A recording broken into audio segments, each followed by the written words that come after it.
नमस्कार स्टूडेंट्स, आपका अपने चैनल पे स्वागत और अभिनंदन है। आज हम अम्ल, क्षार और लवण ये अपना चैप्टर होगा। इससे महत्वपूर्ण जो कंटेंट है वो आप तक पहुंचाने का प्रयास कर रहे हैं। इसमें सबसे पहले हम वस्तुनिष्ठ प्रश्न देखेंगे, ऑब्जेक्टिव प्रश्न, उसके बाद लघुत्तरात्मक और अति लघुत्तरात्मक और इससे बड़े प्रश्न भी देखने वाले हैं, यानी निबंधात्मक प्रश्न भी हम देखने वाले हैं। निम्न में से प्राकृतिक सूचक क्या है? तो लिटमस पेपर प्राकृतिक सूचक है। कोई विलयन लाल लिटमस को नीला कर देता है तो उसका पीएच मान कितना संभव हो सकता है? किस लिटमस को लाल को और नीला कर देता है तो उसका पीएच मान 10 हो सकता है। तो पीएच मान क्या होता है ये आपको पता होगा तो आप जरूर अम्ल और क्षार में अंतर कर पाओगे। तो पीएच मान है वो होता है 0 से 14 तक। 0 से 14 तक पीएच मान माना जाता है। और ये विलयनों के पीएच का मान 7 से अगर कम है, 7 से अगर कम है, इधर है माइनस में, तो हो जाएगा अम्लीय। और अगर 7 से प्लस है, ऊपर 14 तक 7 से आगे जाएंगे तो वो हो जाएगा क्षारीय। और जिन विलयनों का पीएच मान 7 होता है, ये जगह है 7 वाली, ये है उदासीन। तो अब पीएच मान आप समझ गए होंगे। अब हम आगे प्रश्न करेंगे कि कोई विलयन लाल लिटमस को नीला कर देता है, यानी वो क्षारीय है। ये क्षारीय होने का गुण है कि वो लाल लिटमस को नीला कर दे। अम्ल का इसके विपरीत है, वो नीले लिटमस को लाल कर देता है। तो अब लाल लिटमस को नीला करता है यानी क्षारीय है, तो उसका पीएच मान क्या होगा? तो पीएच मान होगा 10, क्योंकि हमने बात कर ली 7 से कम अम्लीय, 7 से ऊपर क्षारीय। कोई विलयन अंडा के पिसे हुए, कोई विलयन है जिसमें अंडे के पिसे हुए कवच से अभिक्रिया कर एक गैस उत्पन्न करता है जो चूने के पानी को दूधिया कर देती है। जो गैस उत्पन्न करता है वो चूने के पानी को दूधिया कर देती है। तो वो विलयन क्या होगा ये बताना है। तो HCl जो कि हाइड्रोजन गैस रिलीज करेगा और वो चूने के पानी को दूधिया कर देगा। रक्त का पीएच मान कितना होता है? तो रक्त का पीएच मान 7.4। अपच का उपचार करने के लिए, पेट में अगर अपच हो तो उसका उपचार करने के लिए किस औषधि का प्रयोग किया जाता है? तो वो औषधि है एंटासिड। NaOH का 10 ml विलयन HCl के 8 विलयन के पूर्ण विलयन है उसको पूर्णतः उदासीन कर देता है। तो यदि NaOH के उसी विलयन को जो कि 20 ml का है, 20 ml लेते हैं तो उसे उदासीन करने के लिए HCl की कितनी मात्रा चाहिएगी? तो ये 16 ml की चाहिएगी। लिटमस किस पौधे से प्राप्त होता है? तो लिटमस लाइकेन, जिसको थैलोफाइट वर्ग का होता है ये, तो लाइकेन से प्राप्त होता है लिटमस। गंधक ये सूचक के 3 उदाहरण बताने। तो वेनिला, प्याज और लौंग का तेल गंधीय सूचक हैं। धात्विक ऑक्साइड किस प्रवृत्ति के होते हैं? तो ये क्षारीय प्रवृत्ति के होते हैं धातु। अधात्विक ऑक्साइड अम्लीय प्रवृत्ति के होते हैं। जठर का रस, हमारे पेट में जठर रस होता है, उसका पीएच कितना होता है? 1.2, यानी वो ज़्यादा अम्लीय है। 7 से इधर बढ़ते जाएंगे तो वो अम्लीय होता चला जाएगा और अम्लता की मात्रा उसमें बढ़ती जाएगी। तो जो हमारा जठर रस है वो 1.2 है। किस ग्रह का वायुमंडल सल्फ्यूरिक अम्ल से पीले श्वेत बादलों से बना हुआ है? तो वो है शुक्र ग्रह का। मानव शरीर का सामान्यतः किस पीएच परास के मध्य कार्य करता है? मानव शरीर किस पीएच परास में कार्य करता है? तो 7.0 से 7.8। एक एंटासिड का नाम लिखिए। Milk of magnesia. एंटासिड का नाम है मिल्क ऑफ मैग्नीशिया। धातु जब अम्ल के साथ क्रिया करती है तो कौन सी गैस उत्सर्जित करती है?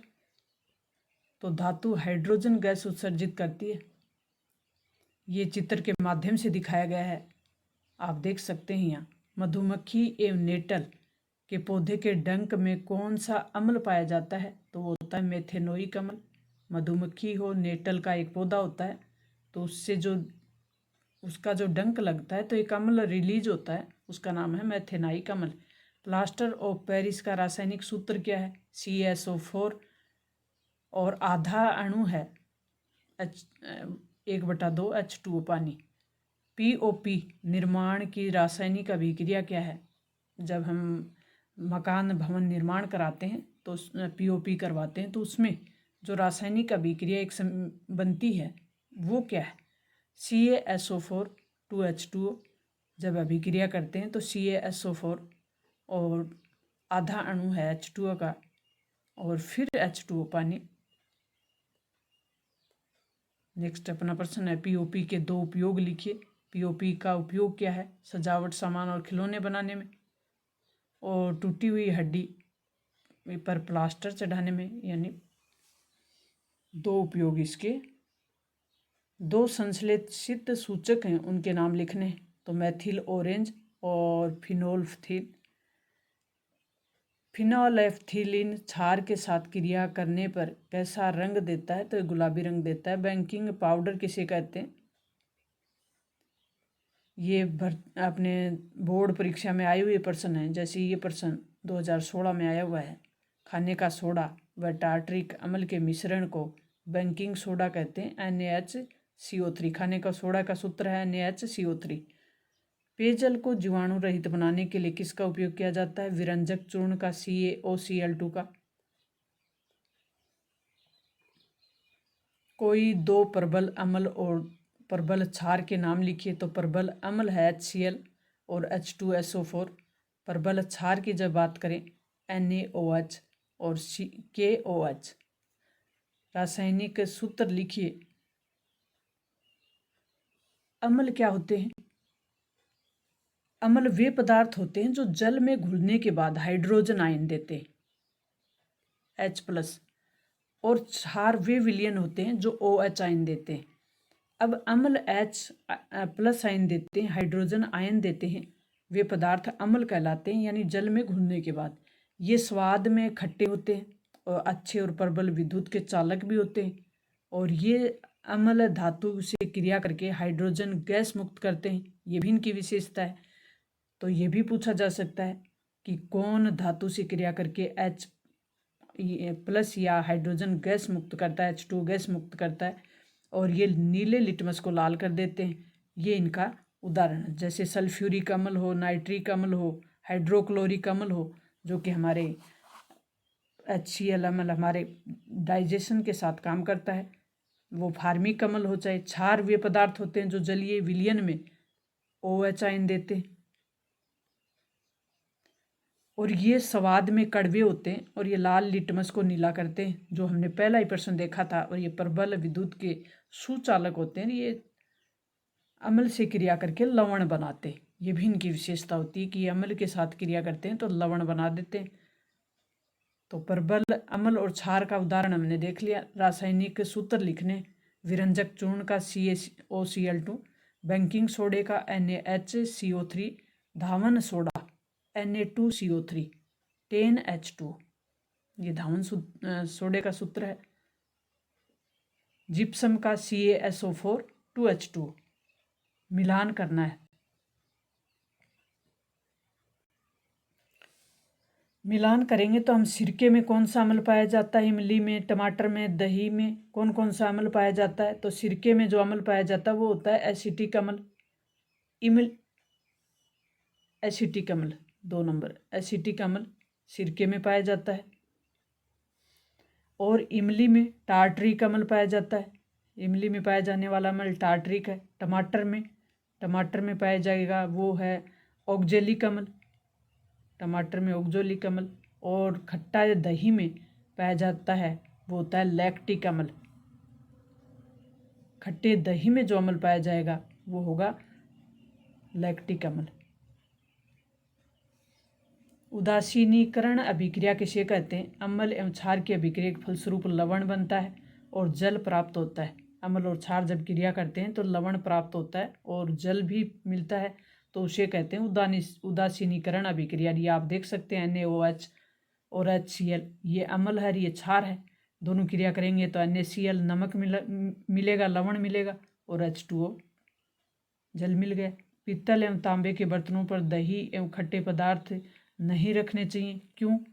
ऐसी कौन सी अभिक्रिया होती है? तो दही और खट्टे पदार्थ अम्लीय होते हैं, जो पीतल और तांबे के बर्तनों यानी धात्विक ऑक्साइड क्षारीय प्रकृति के होने के कारण ये अभिक्रिया कर लेते हैं और एक विषैले लवण का निर्माण कर देते हैं। HCl और HNO3 आदि जलीय विलयन में अम्लीय अभिलक्षण क्यों प्रदर्शित करते हैं, जबकि अल्कोहल एवं ग्लूकोज जैसे यौगिकों के विलयनों में अम्लीयता के अभिलक्षण नहीं होते। तो HCl और HNO3 के विलयन में H+ आयन मुक्त होने के कारण ये विद्युत के चालक होते हैं, जबकि ग्लूकोज और अल्कोहल विद्युत के चालक नहीं होते क्योंकि आयनीकृत नहीं होते ये। और इनको इस चित्र के माध्यम से, प्रयोग के माध्यम से दिखाया गया है। इसको आप देख सकते हैं किस तरीके से अभिक्रिया होती है। शुष्क हाइड्रोक्लोरिक गैस लिटमस पत्र के रंग को क्यों नहीं बदलती? तो शुष्क हाइड्रोक्लोरिक गैस है वह हाइड्रोजन आयन उत्पन्न नहीं करती, इस कारण से शुष्क जो लिटमस का रंग है वो नहीं बदलता। अम्ल को तनुकृत करते समय यह क्यों अनुशंसित करते हैं कि अम्ल को जल में मिलाना चाहिए, न कि जल को अम्ल में? ये 2017 में पूछा हुआ प्रश्न है, मोस्ट इम्पोर्टेंट प्रश्न है अपना। जल में अम्ल और क्षार के घुलने की अभिक्रिया होती है तो ऊष्मा सेपी होती है।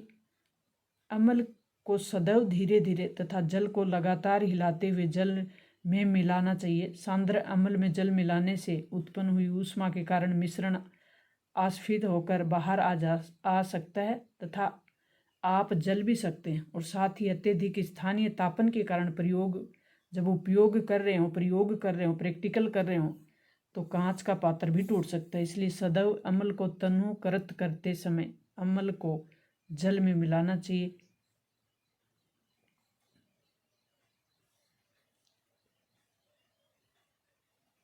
तनुकरण किसे कहते हैं? जल में अम्ल या क्षार मिलाने पर आयन की सांद्रता H3O और OH प्रति इकाई आयतन में कमी हो जाती है, जिसे तनुकरण कहते हैं। सोडियम हाइड्रोक्साइड की जिंक धातु के साथ अभिक्रिया किस रासायनिक समीकरण लिखिए? तो इसको NaOH प्लस Zn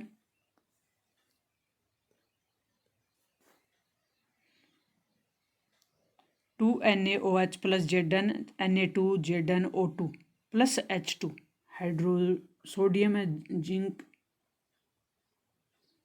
जल की अनुपस्थिति में अम्ल का व्यवहार अम्लीय क्यों नहीं होता? तो जल जब अनुपस्थित हो तो अम्लों से हाइड्रोजन आयन हैं उनका विलंघन नहीं होगा, H+ आयन प्राप्त नहीं होंगे, जिससे अम्लीय व्यवहार प्रदर्शित नहीं होगा।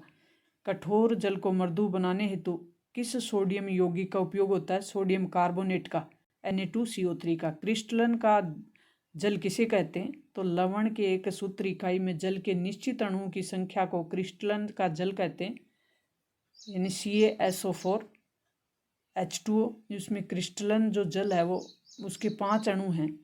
इसको उदाहरण से हम देख सकते हैं, Na2CO3 10H2O CaSO4 2H2O। ताजे दूध के pH मान 6 होता है। दही बन जाने पर उसके pH मान में क्या परिवर्तन होगा?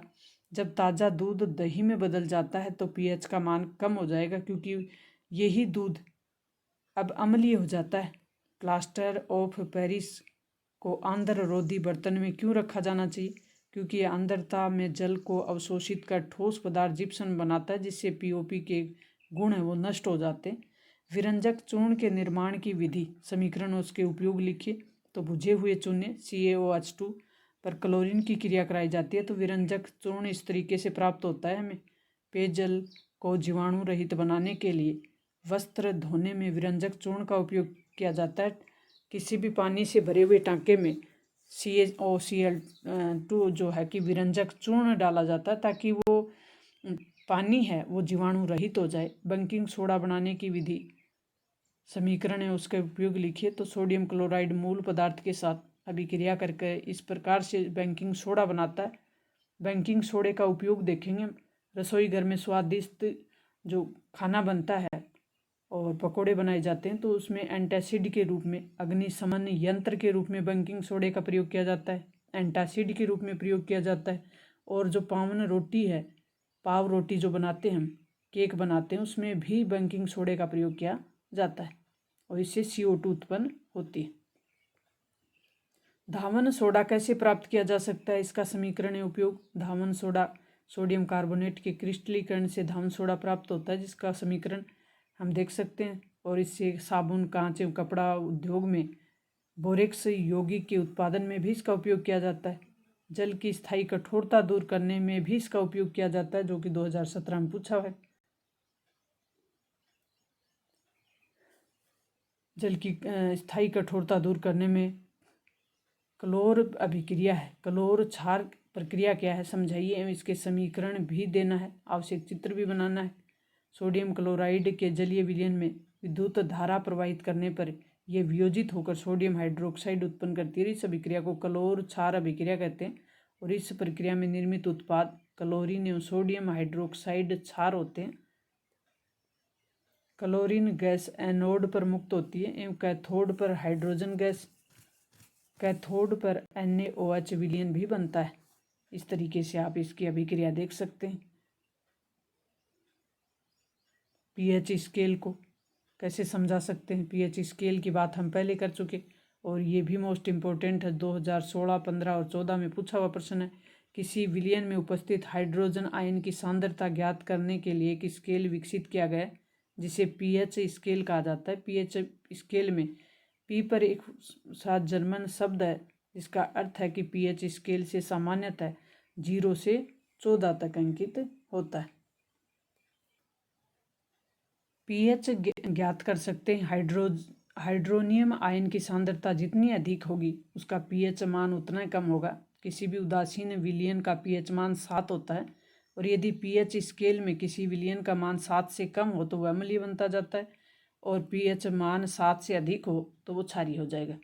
दैनिक जीवन में pH मान के कोई 2 महत्व बताइए। तो दैनिक जीवन में pH मान से के प्रति किस प्रकार से महत्व है इसका। पौधे एवं पशु pH के प्रति संवेदनशील होते हैं। हमारे शरीर में 7.0 से 7.8 pH परास के मध्य कार्य करता है। मानव शरीर है वो किसके मध्य कार्य करता है, ये मोस्ट प्रश्न बन जाता है अपना।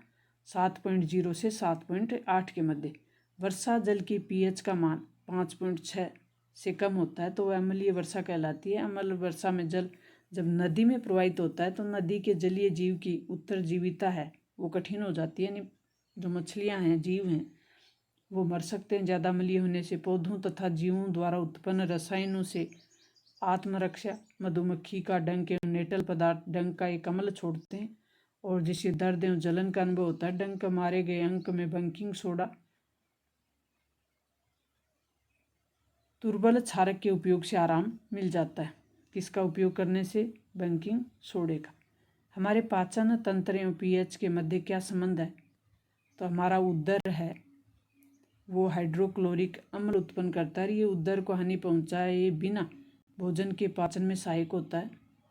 अपच की स्थिति में उदर अत्यधिक मात्रा में अम्ल उत्पन्न करता है जिसके कारण उदर में दर्द एवं जलन का अनुभव होता है। इस दर्द से मुक्त होने के लिए एंटासिड का उपयोग किया जाता है जो अम्ल की अधिक मात्रा को उदासीन कर देता है। इसके लिए magnesium hydroxide, milk of magnesium, जिसको हमने ऊपर देखा था, इसका नाम क्या है, मिल्क ऑफ मैग्नीशियम, दुर्बल क्षारक का उपयोग किया जाता है। pH प्लस परिवर्तन के कारण दांत क्षय को समझाइए। pH का मान बढ़ेगा, दांत क्षय मतलब दांत टूटते हैं। मुंह के pH का मान 5.5 से कम होने पर दांतों के क्षय होना प्रारंभ हो जाता है, यानी दांत टूटने प्रारंभ हो जाते हैं। दांतों का इनेमल यानी दांतों पे जो परत होती है कैल्शियम की, कैल्शियम फॉस्फेट की, जो शरीर का सबसे कठोर पदार्थ भी है, यह जल में नहीं घुलता, लेकिन मुंह की pH मान 5.5 से कम होने पर यह टूटना प्रारंभ हो जाता है। मुंह में उपस्थित बैक्टीरिया भोजन के पश्चात अवशिष्ट शर्करा एवं खाद्य पदार्थों का निम्नीकरण करके अम्ल उत्पन्न करते हैं।